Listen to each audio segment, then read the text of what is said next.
புதையல். கிளைகள் நெருங்கி படர்ந்து நிழலால் இருண்டிருந்த மாந்தோப்புக்குள் பொன்னன் முன்னால் செல்ல விக்கிரமன் தொடர்ந்து சென்றான். போகும்போதே தாழ்ந்திருந்த மரக்கிளைகளை பொன்னன் அண்ணாந்து பார்த்து கொண்டு போனான். ஒரு மரத்தினடியில் வந்ததும் நின்று மேலே உற்று பார்த்தான். அந்த அடிக்கிளையின் பட்டையில் சிறு கத்தியினால் ஓர் உருவம் செதுக்கப்பட்டிருந்தது. நன்றாக உற்று பார்த்தால் அது ஒரு புலியின் உருவம் என்று தெரிந்து கொள்ளலாம். பொன்னன் அதை பார்த்துவிட்டு நின்றான். அந்த புலி உருவத்துக்கடியில் தரையில் கிடந்த மாஞ்சருகுகளை எல்லாம் ஒதுக்கினான். பிறகு அங்கே தரையை தோண்டத் தொடங்கினான். விக்கிரமன் பரபரப்புடன் தானும் மண்வெட்டியை எடுத்தபோது பொன்னன் கை மறித்து, மகாராஜா, தங்களுக்கு உடம்பு இன்னும் சரியாகவில்லை. இன்னும் எவ்வளவோ வேலைகள் செய்வதற்கு இருக்கின்றன. சற்று நேரம் மரத்தடியில் சும்மா உட்கார்ந்திருக்க வேண்டும் என்றான். அவ்விதமே விக்கிரமன் மரத்தடிக்கு சென்று வேரின் மேல் உட்கார்ந்தான். அவனுடைய உள்ளத்தில் எத்தனையோ எண்ணங்கள் அலையலையாக எழுந்தன. குழந்தை பருவத்தில் இந்த வசந்த தீவில் எவ்வளவு ஆனந்தமாக நாட்கள் கழிந்தன. இதே இடத்தில் ஒரு அந்நிய பெண்ணின் தயவில் தங்க வேண்டிய காலமும் வந்ததல்லவா? நல்ல வேளை, இன்றோடு அந்த அவமானம் தீர்ந்துவிடும். பெட்டியை எடுத்துக்கொண்டு உடனே கிளம்பிவிட வேண்டியது தான். இனிமேல் ஒரு வினாடி நேரமும் இங்கே தங்கக்கூடாது. செண்பக தீவில் இருந்தபோது இந்த தாய் நாட்டை பார்க்க வேணும் என்று தனக்கு ஏற்பட்டிருந்த ஆவலையும் இப்போது இங்கிருந்து கிளம்பினால் போதும் என்று இருப்பதையும் நினைத்தபோது விக்கிரமனுக்கு சிரிப்பு வந்தது. இங்கே எதற்காக வந்தோம்? என்ன பைத்தியக்காரத்தனம் என்று தோன்றியது. பார்த்திப மகாராஜா சுதந்திரமாக ஆண்ட அந்த சோழ நாடு அல்ல இது. பல்லவ சக்கரவர்த்தியின் ஆதிக்கத்தில் மிதிப்பட்டு கிடக்கும் நாடு. தேச துரோகியும் குல துரோகியும் கோழையுமான மாரப்ப பூபதியை சேனாதிபதியாக பெற்றிருக்கும் நாடு. இப்படிப்பட்ட நாட்டின் மண்ணை உதறிவிட்டு எவ்வளவு சீக்கிரத்தில் போகிறோமோ அவ்வளவுக்கு நல்லது. நாடு என்ன செய்யும்? மனுஷர்கள் கேடுகெட்டு போயிருந்தால் என்ற எண்ணம் தோன்றியதும் விக்கிரமன் பெருமூச்சு விட்டான்.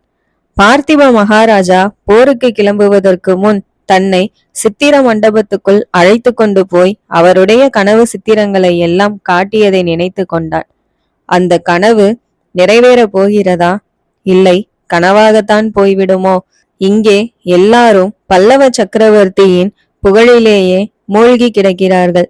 நேற்றுதான் காஞ்சியிலிருந்து ஒரு ஆள் வந்தான். சீன தேசத்திலிருந்து வந்த ஒரு தூதனுக்கு காஞ்சியில் நடந்த வரவேற்பு வைபவங்களை பற்றி எல்லாம் அவன் வர்ணித்தான்.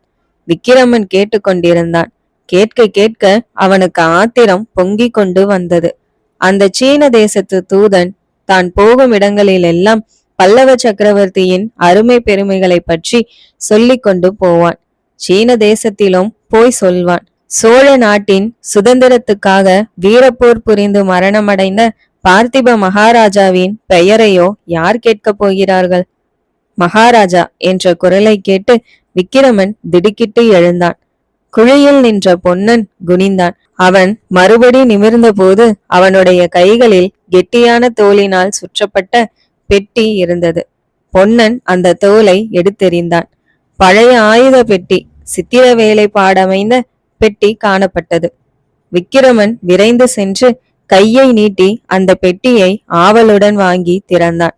உள்ளே சிறிதும் மலினமடையாமல் இருந்த ஓலை சுவடையை கண்ணில் ஒத்திக்கொண்டு பெட்டிக்குள் வைத்தான். பிறகு பட்டாக்கத்தியை கையில் எடுத்துக்கொண்டான். பொன்னனை பார்த்து சொன்னான். பொன்னா, சற்று முன்னால் என் மனதில் தகாத கோழை எண்ணங்கள் எல்லாம் உண்டாயின. இந்த சோழ நாட்டின் மேலேயே வெறுப்பு உண்டாயிற்று. இந்த நாட்டுக்கு விமோசனம் ஏது? எப்போதும் பல்லவர்களின் கீழ் அடிமைப்பட்டிருக்க வேண்டியதுதான் என்று எண்ணினேன். எதற்காக இவ்வளவு அபாயங்களுக்கு துணிந்து இவ்வளவு கஷ்டப்பட்டு இங்கு வந்தோம் என்று நினைத்தேன். அந்த மயக்கம் மாயை எல்லாம் இந்த கத்தியை கண்டவுடன் மாயமாய் போய்விட்டது.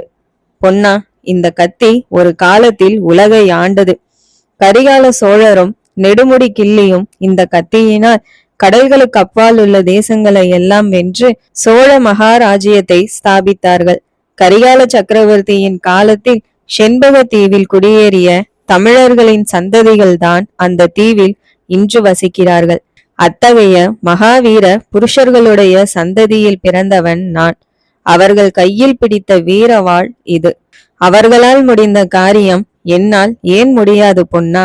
இந்த கத்தியுடனே என் தந்தை எனக்கு அளித்த இந்த தமிழ்மறை என்ன சொல்கிறது? முயற்சி திருவினையாக்கும்.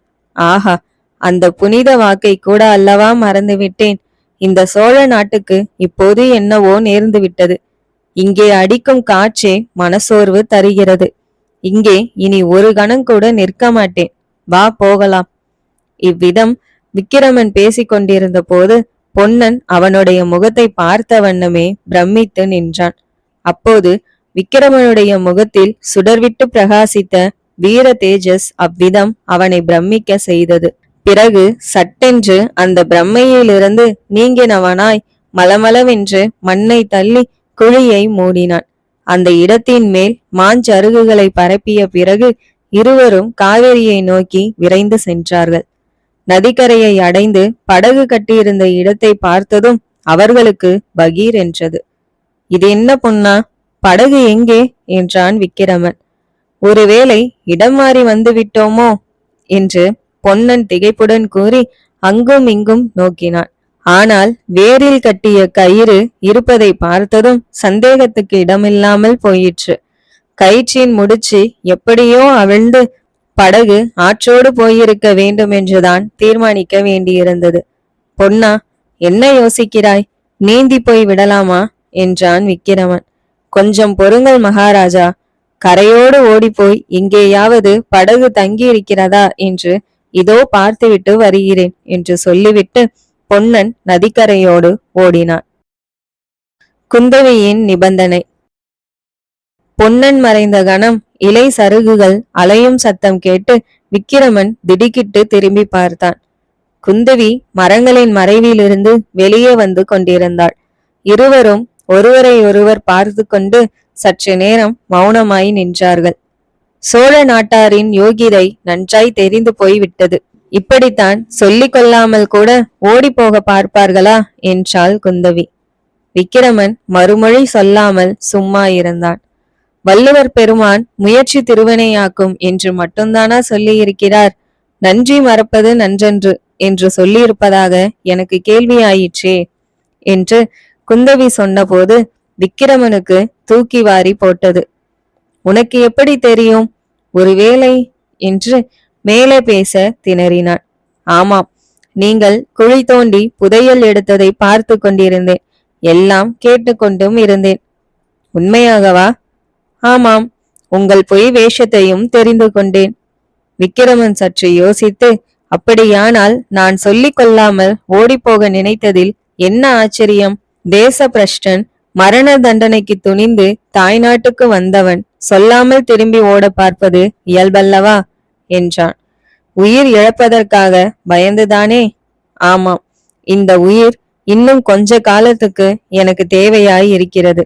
என் தந்தைக்கு நான் கொடுத்த வாக்குறுதியை நிறைவேற்றுவதற்கும் இந்த தாய் திருநாட்டுக்கு நான் செய்ய வேண்டிய கடமையை செய்வதற்கும் இந்த உயிர் வேண்டி இருக்கிறது. ஆனால் உங்களுடைய உயிர் இப்போது உங்களுடையதல்லவே. மகேந்திர மண்டபத்தில் அந்த பழைய உயிர் போய்விட்டது. இப்போது இருப்பது நான் கொடுத்த உயிர் அல்லவா? இது எனக்கல்லவா சொந்தம் என்றாள் குந்தவி. விக்கிரமன் மீண்டும் யோசனையில் ஆழ்ந்தான். பிறகு குந்தவியை உருக்கத்துடன் நோக்கி, நீ சொல்லியது ஒரு விதத்தில் அல்ல, பல விதத்திலும் உண்மை. இந்த உயிர் உன்னுடையதுதான். மகேந்திர மண்டபத்தில் நீ என்னை பார்த்து காப்பாற்றியதனால் மட்டுமல்ல, 3 வருஷத்துக்கு முன்பு காஞ்சியிலும் மாமல்லபுரத்திலும் உன்னை பார்த்தபோதே என் உயிரை உன்னுடையதாக்கி கொண்டாய் என்றான். ஆ, இது உண்மையா என்றாள் குந்தவி. ஆமாம், ஆகையினால் உன்னுடைய உயிரையே தான் நீ காப்பாற்றி கொண்டாய். இது உண்மையானால் என்னிடம் சொல்லிக் கொள்ளாமல் ஓட பார்த்தீர்களே, அது எப்படி? என்ன நியாயத்தில் சேர்ந்தது என்று குந்தவி கடுமையான குரலில் கேட்டாள். அது தவறுதான், ஆனால் காரணம் உனக்கு தெரியாதா? உன்னிடம் சொல்லிக் கொண்டால் பிரிய மனம் வராதே என்ற பயம்தான் காரணம். நீ விடை கொடுக்காவிட்டால் போக முடியாதே என்ற எண்ணம்தான் காரணம். என்னை பற்றி அவ்வளவு கேவலமாக ஏன் எண்ணினீர்கள்? நீங்கள் போவதை நான் ஏன் தடுக்க வேண்டும்? உங்களுடைய கடமையை செய்வதற்கு நான் ஏன் குறுக்கே நிற்க வேண்டும்? நான் எண்ணியது பிசகு என்று இப்போது தெரிகிறது. உன்னிடம் நான் எல்லாவற்றையும் முதலிலே சொல்லியிருக்க வேண்டும். சொல்லி உன்னுடைய உதவியை கோரியிருக்க வேண்டும். மறைக்க முயன்றது பிசகுதான்.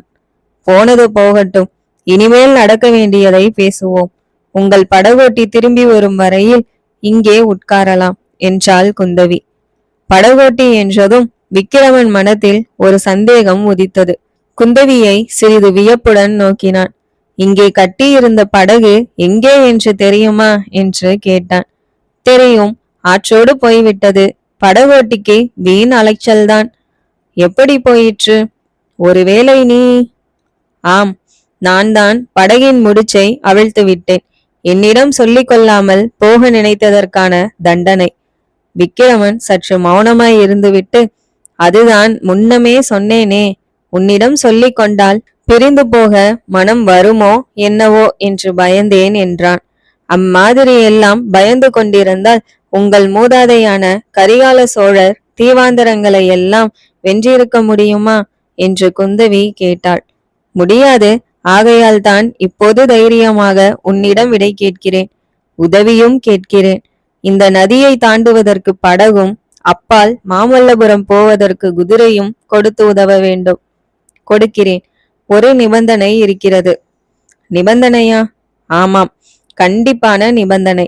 போன தடவையைப் போல் என்னை கரையில் நிறுத்திவிட்டு நீங்கள் கப்பலில் போய்விடக்கூடாது. நீங்கள் போகும் கப்பலில் என்னையும் அழைத்து போக வேண்டும். விக்கிரமனுக்கு அளவில்லாத திகைப்பு உண்டாயிற்று. குந்தவியின் மெல்லிய கரத்தை பிடித்து கொண்டு தழுதழுத்த குரலில், தேவி, என்ன சொன்னாய்? என் காதில் விழுந்தது உண்மையா? அவ்வளவு பெரிய அதிர்ஷ்டத்தை பெறுவதற்கு நான் என்ன செய்துவிட்டேன்? உலகமெல்லாம் புகழ் பரவிய மகா பல்லவ சக்கரவர்த்தியின் ஏக புதல்வியாகிய நீ இந்த தேச பிரஷ்டனுடன் கடல் கடந்து வருவாயா என்றான். குந்தவி காவேரியின் பிரவாகத்தை நோக்கிய வண்ணம், உங்களுக்கென்ன இவ்வளவு சந்தேகம்? பெண் குலத்தை பற்றி நீங்கள் இழிவாக நினைக்கிறீர்கள், அதனாலேதான் சந்தேகப்படுகிறீர்கள் என்றாள். இல்லவே இல்லை. அருள்மொழியை தாயாக பெற்ற நான் பெண் குலத்தை பற்றி ஒரு நாளும் இழிவாக நினைக்க மாட்டேன். ஆனால் நீ என்னுடன் வருவது எப்படி சாத்தியம்? உன் தந்தை சக்கரவர்த்தி சம்மதிப்பாரா? என் தந்தை நான் கேட்டது எதையும் இதுவரை மறுத்ததில்லை, இப்போதும் மறுக்க மாட்டார். அப்போது மகாராஜா என்ற குரலை கேட்டு இருவரும் திடுக்கிட்டு திரும்பி பார்த்தார்கள். அந்த குரல் பொன்னனுடையதுதான். அவர்கள் உலகை மறந்து பேசிக்கொண்டிருந்த சமயம் பொன்னன் மெதுவாக பின்புறமாக வந்து அவர்கள் அருகில் நின்று கொண்டிருந்தான். கடைசியாக அவர்கள் பேசிய வார்த்தைகளும் அவன் காதில் விழுந்தன. விக்கிரமன் பொன்னனை பார்த்து, எப்பொழுது வந்தாய் பொன்னா? படகு அகப்படவில்லையே.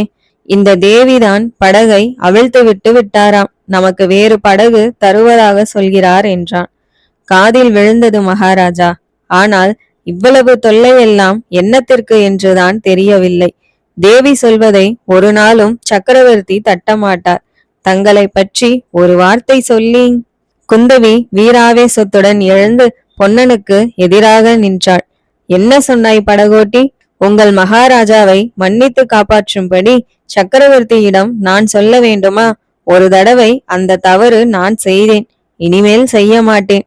இவர் தமது கையில் பிடித்த கத்தியின் வலிமையினால் ஒரு சான் பூமியை வென்று ராஜாவானால் அந்த சான் பூமிக்கு நான் ராணியாய் இருப்பேன். இவர் உன்னை போல படகோட்டி பிழைத்து ஒரு குடிசையில் என்னை வைத்தால் உன் மனைவி வள்ளியை போல் நானும் அந்த குடிசையில் ராணியாய் இருப்பேன். இவரை மன்னிக்கும்படியோ இவருக்கு சோழ ராஜ்யத்தை கொடுக்கும்படியோ சக்கரவர்த்தியை ஒரு நாளும் கேட்க மாட்டேன். எனக்காக நான் என் தந்தையிடம் பிச்சை கேட்பேன். ஆனால் இவருக்காக எதுவும் கேட்டு இவருடைய வீரத்துக்கு மாசு உண்டாக்க மாட்டேன் என்றாள். பொன்னன் தேவி என்று ஏதோ சொல்ல ஆரம்பித்தான். அவனை பேச விடாமல் குந்தவி மீண்டும், ஆம், இன்றைய தினம் இவருடைய வேஷம் வெளிப்பட்டு இவருக்கு மரண தண்டனை அளிக்கப்பட்டாலும் நான் உயிர் பிச்சை கேட்க மாட்டேன். தண்டனையை நிறைவேற்றுவதற்கு முன்னால் என்னை இவருக்கு மனம் புரிவிக்க வேண்டும் என்று மட்டும் வரம் கேட்பேன் என்றாள். தேவி, தாங்கள் அவ்விதம் வரம் கேட்க வேண்டி வருமென்றே தோன்றுகிறது. அதோ பாருங்கள், படகுகளில் வீரர்கள் வருவதை என்றான் பொன்னன். விக்கிரமனும் குந்தவியும் துணுக்கமடைந்தவர்களாக பொன்னன் கை காட்டிய திசையை நோக்கினார்கள். உறையூர் பக்கத்திலிருந்து 4 படகுகள் வந்து கொண்டிருந்தன. வசந்த தீவில் அடர்த்தியாக வளர்ந்திருந்த மரங்கள் இத்தனை நேரமும் அப்படகுகளை மறைத்து கொண்டிருந்தன. இப்போதுதான் அவை ஒரு முடுக்கத்தில் திரும்பி அவர்களுடைய கண்ணுக்கு தெரிந்தன. படகுகளில் பொன்னன் சொன்னபடியே வேல் தாங்கிய வீரர்கள் கும்பலாய் இருந்தார்கள். படகுகள் கணத்துக்கு கணம் கரையை நெருங்கி வந்து கொண்டிருந்தன.